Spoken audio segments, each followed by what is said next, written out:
Welcome to heCast, the official podcast of HeChangedIt.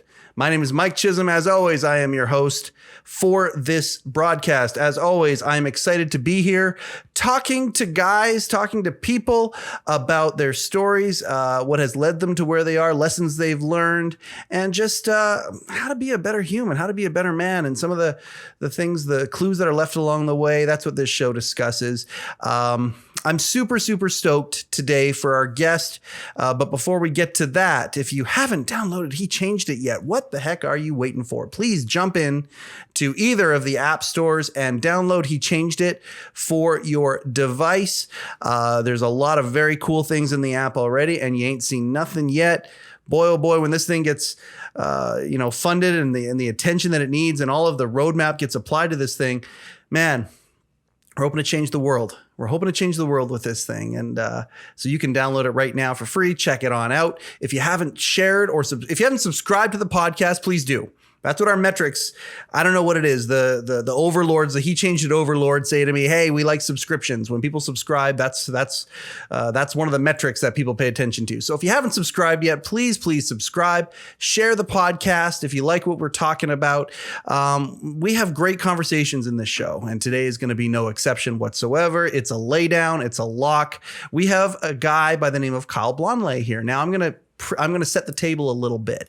I'm born and raised in the city that we broadcast this thing from. It's, in my opinion, unbiased opinion, I suppose, the most beautiful city in the entire world. I love living here. And the secret is out. A lot of people are moving to the city of Kelowna. Kyle's dad is, I don't even know what you want to call it. I think we can probably use the I word. Kyle's dad is an institution in this city. He has not only been a very successful business owner in this community, but he's actually also helped shape and form where this city has gone because he's been in local politics. A long time ago, I ran for city council and I was 21 years old. I didn't know anything, but I ran and Kyle's dad, Andre, actually took me under his wing a little bit and gave me some really cool advice. I doubt he'll even remember that. But that's the cool thing, isn't it? When you're a man sometimes, is that you can have a conversation with somebody or somebody can have a conversation with you and one of the parties will remember it and be impacted by it forever. In that time, Andre, Kyle's dad's name is Andre. Andre's family has made a lot of marks in our community. And part of it is through sport. Part of it is also through resilience. And that's what today's podcast is about a little bit. We're going to talk about resilience and dealing with the trials that come up in all of our lives at different parts of our lives. And I am really excited to pick the brain of Kyle Blanleil. Kyle, thank you so much for taking time out of your busy day. I know you're running part of the empire now. So thank you very much for taking time out of your day to be part of heCast. Thank you. I'm excited to be here. I'm excited to have you here, man. Okay, right off the shoot, I'm going to ask, now, when you were growing up, okay, was it different, like you and all your friends and all that stuff, right? Did you know that you were growing up in a household where they were, your household, the head of your household was part of the leadership of the city around you? Did you know that?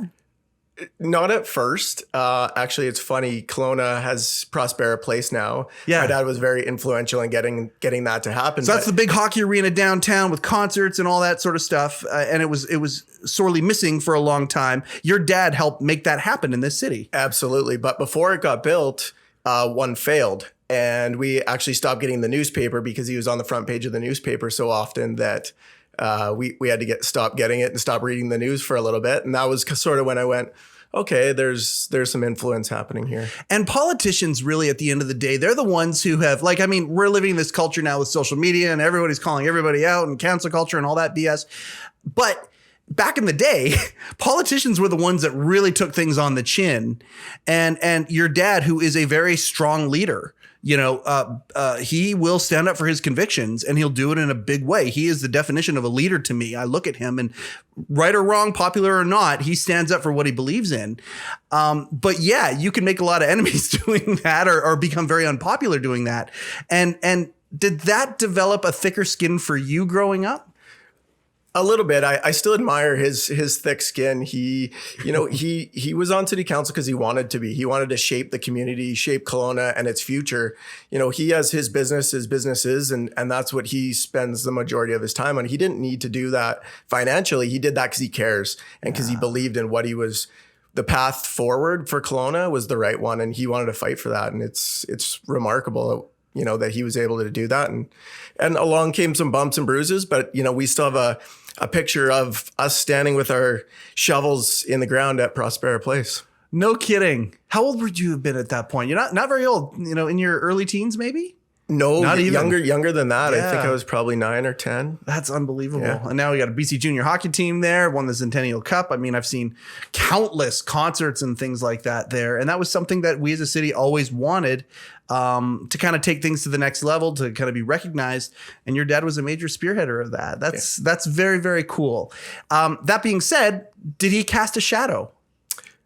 No, he kind of let us pave our own way. I mean, he casts a shadow just unintentionally. Yeah. But I didn't feel the pressure. No, that's good. One thing that I do know about your family is, like, I think about you and your brother, you both have excelled well in the hockey world, and you were both really driven hard and played into junior and finished junior hockey or very close to finishing in your case. We'll get to that in a second here. Growing up in the house that you did, were you always told that you could do it? You could do anything that you wanted. You could be anything that you wanted, and encouraged to perform however you wanted to? Yeah, absolutely. It's hard work and have fun. That's sort of our motto is, we have a little bit of little man syndrome, and we're going to run through a wall. And I actually have two brothers. Both of them played NCAA hockey, and both of them played that way. They're both undersized and would do anything laid on the line to win. And that was ingrained from us. That's how my dad runs his business. Yeah, well, that makes sense. He's a very successful stereo, audiotronic, audio visual, cellular phone, stereo empire. How many stores you guys got now? 31. 31. Now, let's just, how many were there before you got involved with the company? 12. 12. And now you're 31. So, okay. You ever kind of give it to dad a little bit? Hey, look what's happened since I've kind of taken over. And yeah, no, we're a good partnership, but I think he appreciates it. I'm playing around when I say that. I know you guys are all a team, but it's very cool to watch in this. We talked a little bit about this before, and I don't want this to become a stereo store podcast, but you think about what stereo stores were in like the 80s, 90s, and the 2000s, and everything changed. I mean, Andre's Electronics has been around for a long, long time. A lot of stores have come up and gone down because they weren't able to adapt. You guys are still opening stores. That's pretty cool that you're able to say, yeah, no, we see what the market is happening in the market, and we're adapting our business model to do that. Yeah, it's been a ride. Certainly, you see a ton of stores closing down, and we're opening them. And I think it speaks to our sports background. We're huge with team building and people. You're only as good as your people. We could have a wonderful store, beautiful, great location, and without the people, it fails. So we invest in our people and like to keep them happy and keep them around. I like how you say that, because we've had some hockey players, former hockey players, who have been on team owners who have been on this podcast and talked a lot about the idea of when some of these kids who have been literally part of a unit, part of a team, and then they either age out and they're kind of fed off and say, okay, do whatever you want. And they don't really know what to do. And a lot of them move over to becoming entrepreneurs, and doing exactly what you just said. How important is team to you, not just in business, but in life? How important are relationships and being part of a team of some sort? It's huge. I think with COVID, what I really found is competition and camaraderie were two of the things that I was missing. Those things drive competition and camaraderie. Yeah, those things fuel me. I love it. I love competition. I love going into battle with a group of guys or a team of whatever of sorts. And that was sort of something that from the physical side that I missed during COVID, that we couldn't skate, we couldn't play ball, and on the work side, things were good, but we couldn't get together as a group. And that was something that certainly I missed. I'm a people person, and I think those people certainly missed out during COVID. Yeah. Well, I love those two C words, competition and camaraderie. And it's like those things are almost opposing forces to each other. They're not. But when you have a group of friends and there is something like a cause of some sort, and competition is always a cause. I mean, you know, you want to beat the other guy or you want to beat your last numbers, whatever it is that you're competing against. And I find that competition is a lot more fun if there's camaraderie involved. Personally, I don't know about you. Absolutely. Yeah, I couldn't agree more. Oh man, this is cool. I'm excited to talk to you about this. I can go into anything, right? I can go back. We can go talk about the cancer, right? Absolutely. We can go into that. Yep. Okay. So, from a young age, like many typical Canadian boys, you know, you get into hockey, you fall in love with it, to say the least, right? Yep. And then some. Okay. So you get in elementary school, you get into the rep stuff. Yeah, I'm liking this. And then it starts getting serious. And you were actually a pretty high level junior competitor. Talk about what hockey meant for you during your teenage years. It was all I did. I played road hockey in the driveway, or I was at the rink. I played baseball as well. Yep. But that really is what drove me. I knew every stat. I was a hockey nerd as much as I was a player. I loved the game. And like you said, you got to hang out with your buddies and compete. And that was sort of, you know, the things that fueled me. And so growing up, that was my identity, really. Hockey was your identity. Yeah. What position did you play? I was a goalie. You were a goalie. Yeah. Is it true all goalies are crazy? The good ones, I wasn't that good. All right, fair enough. Fair enough. The good ones are crazy. Did you have any superstitions or anything like that, like many of the goalies are known for having?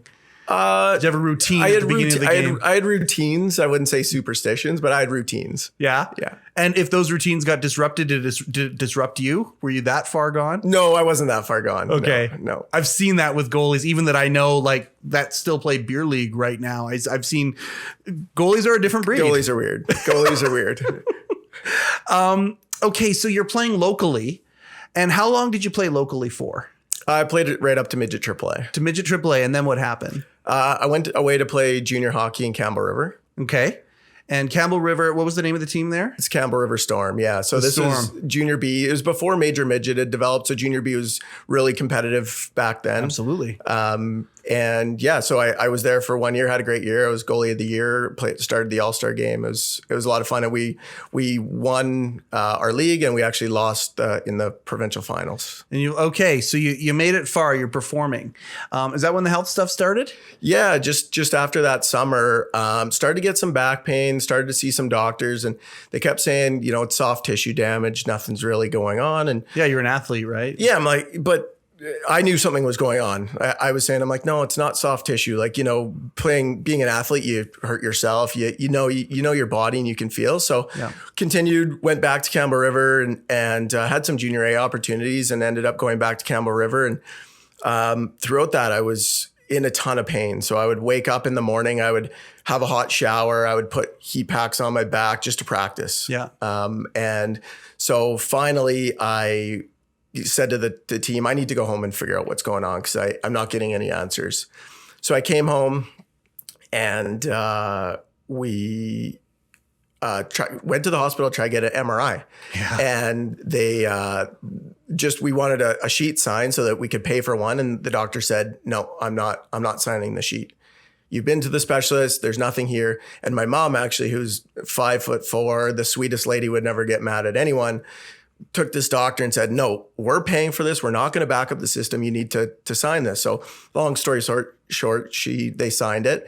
And I went and got an MRI. So I had my MRI and met with a surgeon kind of a couple days later. And he asked me to close my eyes. So I closed my eyes and he poked me with a pin. And I couldn't feel from my chest down.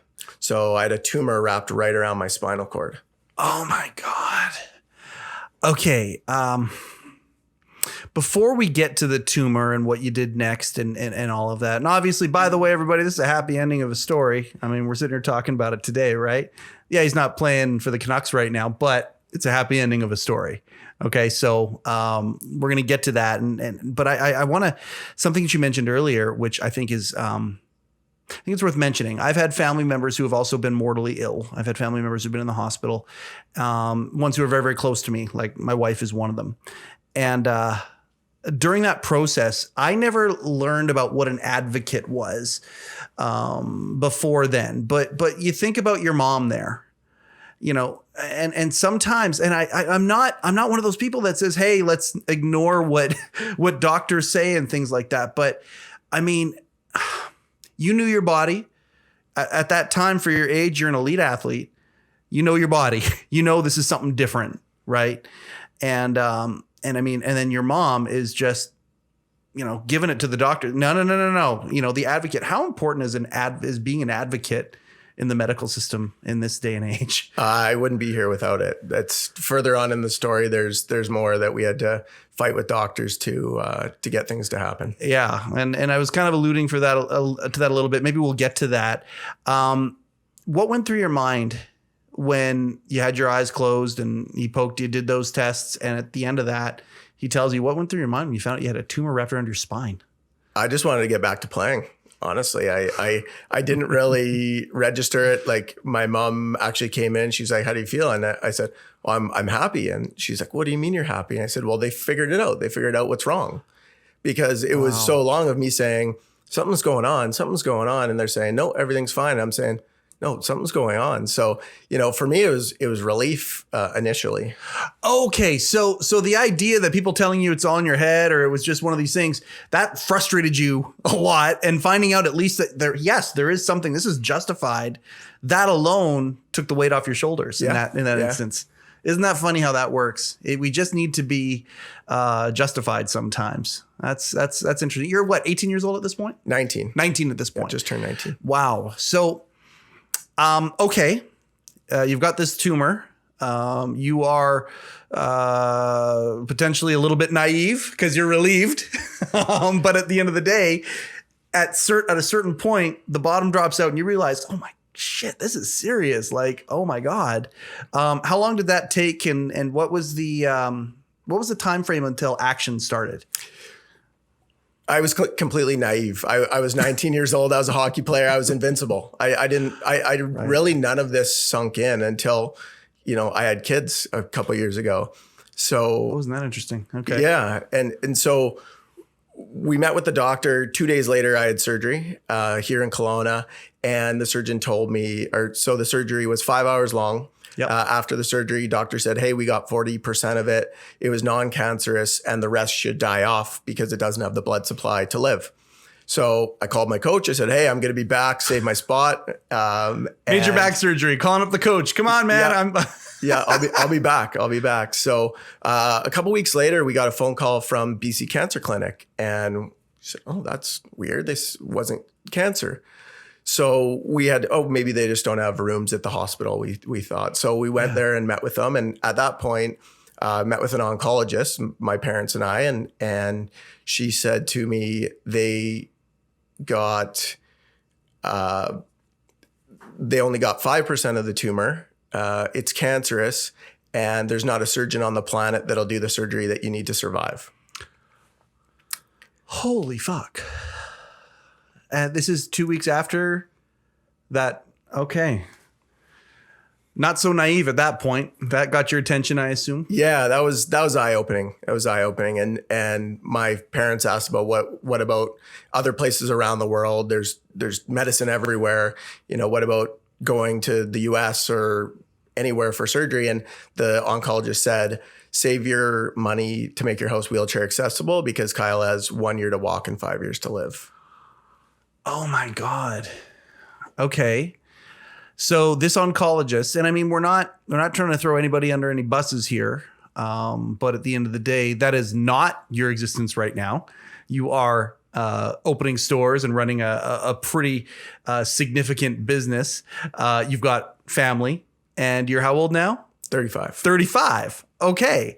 So, at what point did you stop listening to that doctor and went for it? Was it a second opinion? It's like, no, fuck this. We're getting a second opinion. Is that what happened? Or yeah. So we went and got another MRI, and then my dad researched and my mom and mailed my MRI to 30 universities and hospitals around the world. Really? Talk about an advocate. Yeah. Wow. That is that's a beautiful, beautiful thing when you know how this story ends up. But in the time, it's hell. I mean, you're sending. I mean, we're back then. I mean, it wasn't, technology hadn't connected the world the way that the world is connected now by technology. That's snail mail. They're throwing this out there and they're just waiting for a phone call, waiting for a response back. Did they get a lot of universities or hospitals that said, yeah, no, we can't do anything for you? Most, yeah. Wow. Most. So it was actually, we booked a surgery in Baltimore with a world famous surgeon there that specialized in the type of tumor that I had. And I was planning to go have surgery down in Baltimore. Yep. Through my dad's political connections, Cindy Hawkins, who the cancer center here in Kelowna is now named after, met him at a function. They were talking and she said, well, we have one of the top spinal clinics in Vancouver. Did you guys get referred to Vancouver? And we said, no. And so 300 kilometers away. And that was one of the things we've been asking about is, hey, we want to be referred to somewhere, a larger center. And they were saying no. And so Cindy Hawkins knew Rick Hansen, the Wheels in Motion. Wow, yeah. Really well. And it was actually Rick who got me connected to a surgeon in Vancouver. Wow, this is crazy. So for those who don't know, Rick Hansen made headlines around the world. I want to say it's the late 80s. Late 80s, he wheelchaired all across Canada for cancer awareness, cancer research. Spinal cord specifically. Yeah. Yes. Okay. Yeah, that's right. Absolutely. And he wheeled past my school. We all high-fived him as he wheeled by the school on Highway 33 up there. That was a crazy thing. Interesting. Have you met him? I have. Yeah. Talk about an inspirational figure right there. Yeah, absolutely. Did he give you any words of wisdom or encouragement when you met him? I met him later after my surgeries, after everything had happened. Actually, we both got invited to the new Spinal Research Center in Vancouver. Okay. Well, there you go. So I guess if we're to take any clues from this, it's first off, don't give up hope.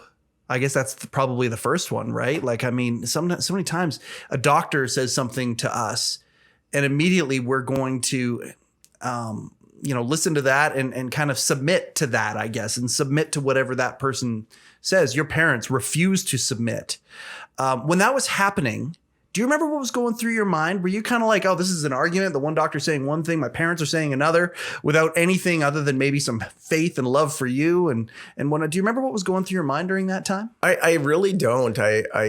I was sort of focused on whatever challenge was coming next, whether surgery or what was going to happen next. So my parents really quarterbacked, all my treatment, all my care at that point, and just allowed me. I was still recovering from my initial surgery, sure, which was you're 19 and you get your back cut open and they remove part of a tumor. So, for me, it was more focused on healing and they really looked after what type of care I needed. So that recovery, if you could go back and speak to the 19-year-old kid and say, okay, yeah, you're not going to be playing hockey in 3 weeks here. You didn't know that, but it's almost like that ignorance is bliss at that point.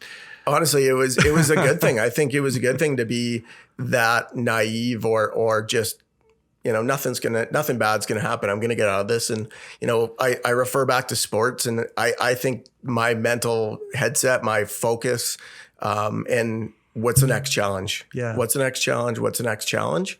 And I think that really paid dividends. What's the next challenge? Looking forward to whatever that is, I think is phenomenal advice for people.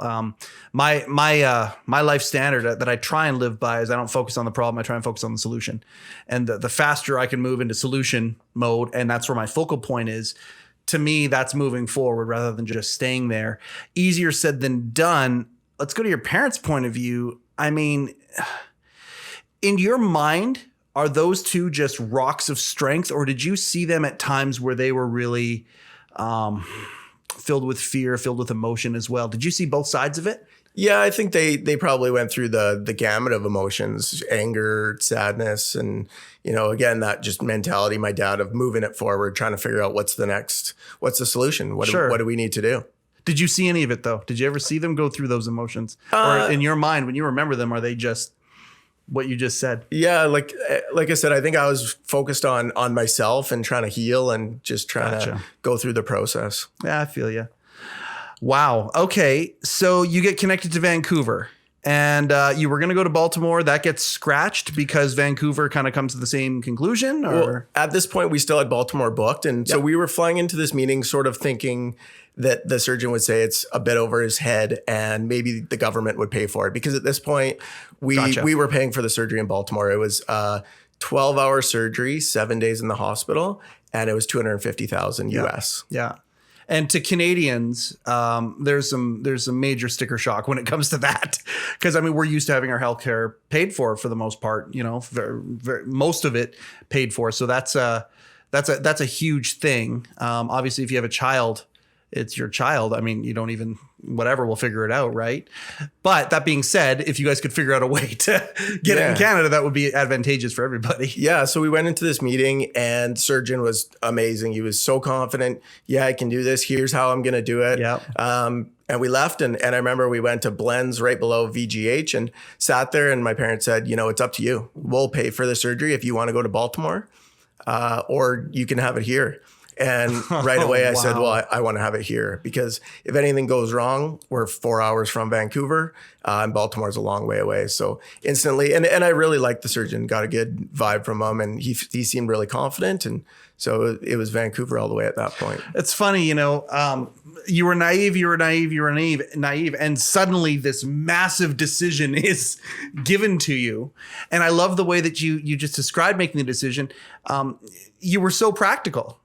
It's closest to home. I don't have to go this way, if anything. And that was the way that you made that decision. You didn't overthink it. No. And it turns out my surgery ended up being 23 hours long. I was in a coma for 10 days and I was in the hospital for 7 weeks. So if you take a look at that $250,000 surgery in Baltimore, how many millions would that have been? Yeah, that's a multiple for sure. Do you remember waking up from the coma?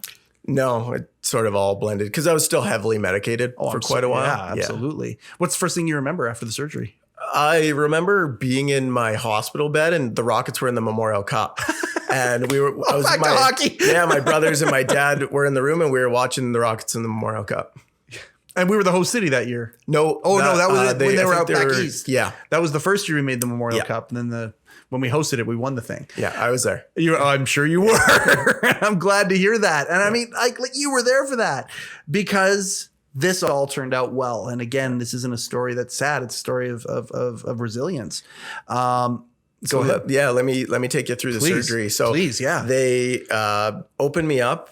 What'd they do? They opened me up through the back first, and they loosened everything. So they ended up taking 4 full vertebrae out. And so they did 14 hours. They loosened everything because the tumor is wrapped right around my spinal cord. They had to peel it away from my spinal cord and take the vertebrae with it. And they cut some nerves during that point, but they sewed me up, flipped me over, and then took everything out through the front. Wow. And put a bone from my leg in place of those 4 vertebrae with a titanium graft. Wow. Okay, so that's that first surgery. There's another one coming, but we haven't got there yet. I'm going to ask the end of the story because that's how I want to know. I want to know the end of the story.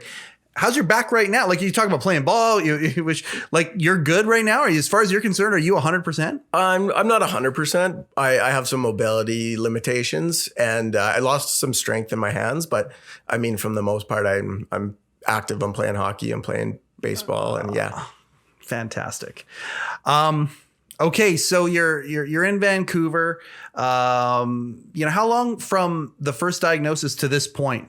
Is it 6 months at this point? Is it a year? 5-6 months. 5-6 months, 2 surgeries. Yep. You get out of that, and then it's just healing and then scanning and trying to figure out how much of it was gotten. Yeah. So the next step from there was always Loma Linda, California, to do proton beam radiation. What's proton beam radiation? It's a type of radiation that's pinpoint, so it makes it safe around the spinal cord that you can not damage the spinal cord when killing a tumor. Wow. Okay. And how long was that?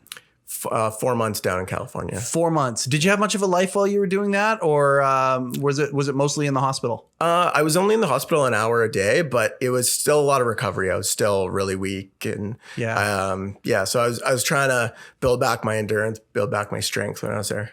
Okay. And when you finished with that, is that the last treatment you've ever had for this incident? No. So it turns out, when I came home, I was, ruled cancer free. Everything was great. And they said, you can go back to everything you were doing before. Being a little bit competitive and an athlete, I decided I wanted to play hockey and play ball again. So I was playing hockey. I was playing forward in beer league, and kind of got a little too competitive and ran into a guy and I thought, oh, okay, that hurt. And so I went and got an x-ray. They said, no, you're good. And still felt a little off. And I was playing ball, and actually from my surgery where they took the bone out of my leg, I had to have a couple surgeries to fix my ankle because there was some nerve damage, I should say. Mm-hmm. Anyways, long story short, I was running into foul territory to catch a fly ball, kind of hit a mound and tripped and landed knees, hip, chest, and the bone banged against my spinal cord. So I was temporarily paralyzed on the ball field. Oh my God. How long? About 10 minutes. Oh my God. Like is that the longest 10 minutes of your life right there? Felt like 10 hours. Yeah. Oh my God. Yeah. So you can get that you can get your bell rung and more so that can still happen to you. You got some fragility there. Yeah. Well, so I went to the hospital and a doctor walked in, and I had a broken back for 3 months, and they missed it on that x-ray. So what had happened is I broke it. Oh my God. In the hockey game, you broke your back? I broke it playing hockey, and for 3 months I had a broken back, and the bone was actually broken and it banged against my spinal cord. But if it severs your spinal cord, you're not in good shape. So I got really lucky again. So the doctor said, you shouldn't be here twice. So lay down because we need to do another surgery. So they went back in, put a bone from my other leg back in, another 18-hour surgery. And now I'm feeling pretty good. And how old were you when that happened? That was in 2007. So 22, 23. Okay. So from 19 to 22, 23, man, you went through some shit. You've learned a lot through this experience. One of the things you alluded to earlier was perspective was gained when you had kids. I think everybody out there who's a dad can agree with that sentiment, that you gain a world of perspective when you have kids. What was the perspective you gained? Sort of what my parents went throughout the whole experience. In what way? People always ask me, you asked me earlier off camera, was it tough on you? And when I think back, it wasn't tough on me because I was focused. What's the next thing? What do I have to overcome? It was all physical, watching. I talked about this with my granddaughter and how the experience that we went through at BC Children's Hospital for 5 months. And that's how this came up. It never even occurred to me. Like, I mean, people look at Alara and they say, oh, you're this champion. You're this, she's 3 years old now, but they just look at her, she's the most resilient thing in the world. And she didn't know what the hell was going on, but the family, they feel that. And the idea that you would gain that perspective when you have your own kids, because you can't even imagine your kids going through something like that, can you? No. Nor do I want to. No, nor do I want. You hear some of these things, like things that get said in like little lines that get said in movies or whatever. But the moment you become a parent, those little lines are like, oh, no, don't apply that shit to me. Don't say that shit, right? Yeah. Isn't it funny how that perspective, we think we're done growing and we're not even close. It just shows the tonnage of what we don't know versus what we actually know. Yeah, no, it's funny.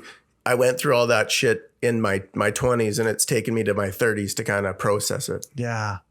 And as a guy who's 45 sitting across the table from you, I got to tell you, it's never going to stop. It's never going to stop. And the guys who listen to this podcast, this is all about how we evolve and how we change and how we, put all our stock in one sort of thought when we're 19. And by the time we're 25, we look back and go, oh man, that guy's an idiot. He didn't know anything when he was 19, and that's constantly what we're doing and we're learning. And what are some other things you learned from this? We talked about how it's resilience here. I mean, your perspective when it comes to a bad day at the office or something like that, I'm certain that that you don't make things out the way that some people make things out because you've got a wider perspective on what real struggle actually is. Yeah, no, I try to, it's still, just because you went through that, it's still human things that make you frustrated, still make you frustrated, and certainly at times you can step back and go,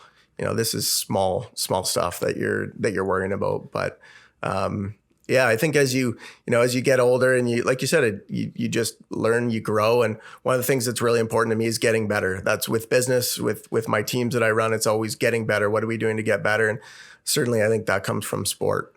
Yeah, definitely. I mean, we can all get to that place from different vantage points and different experiences, but sport certainly instills that naturally into it. It invigorates that idea of wanting to improve and get better, things like that. That being said, I told you time is slippery, so we're getting close to the end here. I want to talk about, you run a team of people in a successful business. You've got a great perspective when it comes to some of these things. What are some pieces of advice when it comes to success, when it comes to building a business, when it comes to nurturing a team, being part of a team? As I say that, what are some of the words of wisdom that will come from Kyle here? Certainly resilience. Be in our family, it was be tough, and that's not just physically tough, mentally tough, and bad things are going to happen to everyone. Everyone's going to go through ups and downs, and it's just a matter of, keeping it in perspective and really, know what's important to you and focus on that. And, that's sort of what I would say. Yeah. The idea of knowing what's important. I don't know if you're one of those guys that writes down his goals or writes down things you're grateful for or anything like that, but you clearly are in touch with what's important. And I think there's many people out there, not just guys, but there's a lot of guys out there who haven't ever taken the time to be mindful and actually say, what's important and maybe either write it down or focus on it. And when stuff happens, if it's not affecting those things as much, to kind of keep it in perspective, that perspective, I think, is really, really important, that mental toughness. Here's the other thing. I want to bounce something past you. We didn't talk about this in the pre-interview or anything like that. One of the things that HeChangedIt is trying to do is we're trying to take back a phrase. We're small but scrappy, and we're not going to be small that long. We're going to get bigger, and we're going to actually try and take a phrase back out of the culture and reframe it. And that phrase is man up. Yeah. We want to take man up from the maybe the definition. You probably would have seen this in locker rooms growing up. Man up, don't cry, bottle it down, don't worry about it, just barrel through. And we're trying to take it back and say, no. When you man up, you actually take a look and acknowledge some of these things that are here. You acknowledge your vulnerability, acknowledge the weakness, and you can rely, whether it's on a team, whether it's on a family, whether it's people around you, mentors, whatever. And that's what manning up actually is. Does that fall in line with what you've been taught and what the way you live your life? Yeah, I would say I came from, I was taught more of that old school man up background. And, as I say, sort of in my 30s now. And I think people go through different struggles, your friends, yourself, and, you start to open that mental box of being a guy. And I have a really close group of guys and group of friends, and everyone's had their battles, and it's, keeping that open communication and actually talking about hard conversations that are a little bit uncomfortable for guys to have. But it's worth it, isn't it? Oh, absolutely. It's those conversations get you through it. Yeah. And it's so funny because we avoid those conversations many times. It's not easy to do. Like you called them hard conversations. We avoid them. But the moment we kind of start getting into them, we can already start feeling the relief, the weight coming off of our shoulders, can't we? Yeah, absolutely. And as you find that person or persons that have those conversations with, they can get deeper and deeper and uncover things that you didn't know bothered you, or be there for them during their struggles with it. Yeah. It's been a really good transition in my life, but it's tough to do at 20. But I think as you get older, as you get a little bit more perspective, and certainly kids and family help putting things into perspective and really being able to open up and look at it and look at things holistically that you maybe didn't do when you were a little bit younger. Yeah. Well, I'll tell you this. I'm 45. I got a lot of friends right now who are just actually, and hopefully this is something that most of your group avoids, right? Because you're part of a bit of a different generation. You're the next generation after mine. But you got guys in their 40s right now who are literally not knowing what their purpose is. You know, maybe they got married, they got a decent education, decent job, they got married, they had a couple kids, and then they're in their 40s now going, who the fuck am I? That kind of a thing. And one of the things that we've had life coaches and all sorts of counselors and stuff on here, the big thing for guys who are in that situation is to do exactly what you said, is to kind of admit that something is there and talk about it and make that happen. I really appreciate your insights into this and your point of view. I want to finish talking about your dad's business one more time, because it is your business too. And I'll tell you, growing up, stereo shops were my thing. I always used to ask my mom if she'd let me go into certain stereo shops and stuff. Your dad's was kind of the holy grail, because the very first time I ever saw a Lamborghini was when Alpine stereos. Is Alpine still a thing? Are Alpine stereos still like up there for? Yeah, they're still making radios. They're still making radios. Alpine used to always have a red Lamborghini Countach there. You know, they would brag that their stereo system was in this car, and they used to trailer one in to go to some of the stereo stores. Well, your dad's store used to have one, and it was a big deal. Community would come out to go see this Lamborghini, this amazing Italian sports car. I have nostalgic value for Andre's Electronics. Do a little commercial. We're all over the world with this podcast, 19 countries. But we've got a lot of people in Western Canada that listen. So talk about Andre's Electronics real quick. Yeah, we're a family business, 31 store locations. And yeah, we specialize in TV, car audio, home audio, TELUS, which is a telecom company. And we've moved into appliances over the last 10 years. So it's, we're that big box feel. We're professional, but with, you know, quality people. We care. We want to make sure your experience is as good as it can be. Is there a website? Yeah, andreselectronics.com. andreselectronics.com. Listen, we're gonna move to the close here. Is there anything else? Like, you and I had a good conversation on Friday. I know you've listened to some of the podcasts and things like that. I guess as we're gonna close up here, when you hear about what HeChangedIt is trying to do, what my wife and her team are doing, and the app that they're building, how's it make you feel? How do you feel about HeChangedIt? I love it. Yeah, it's I've downloaded the app. I've looked into it, and nice. You know, I think monitoring sort of where you're at mentally and you know, those keys to improving your health. It's, you know, it's not just a mental health thing. It's a health. You know, I think physical plays a big role into your mental health and health as a whole. Yeah. I thank you for those words. I appreciate that. Thank you very much. I know that we had to kind of twist your arm to do this. You've never done a podcast before. Believe me, the audience will be shocked when they hear me say those words. This was really, really awesome. And I just appreciate you taking time to come here and to be vulnerable and to relive. Is it hard reliving that? No, not for me. It's, you know, it's something that I appreciate. People ask me all the time, like, do you ever think, why me? And I don't. I think, you know, I learned a whole lot from it. I've, you know, it's a journey. I'm here for a reason, and I'm here talking to you for a reason. So it's all part of the, you know, the plan, and what I can take away from it is only going to build positivity. I can't thank you enough for being here. I just wish you the best of luck in all of the endeavors that you're a part of. And yeah, like you, I hope COVID goes away too, so we can do some more fun things, some more camaraderie competition things. And thank you very much for taking time out of your day to be here, Kyle. Thank you. Thanks for having me. There it is. They go by real quick. That's another episode of HeCast. Once again, if you haven't downloaded HeChangedIt, what the heck are you waiting for? Please grab it, throw it on, sign up, and just enjoy watching the rollout. Be an alpha consumer.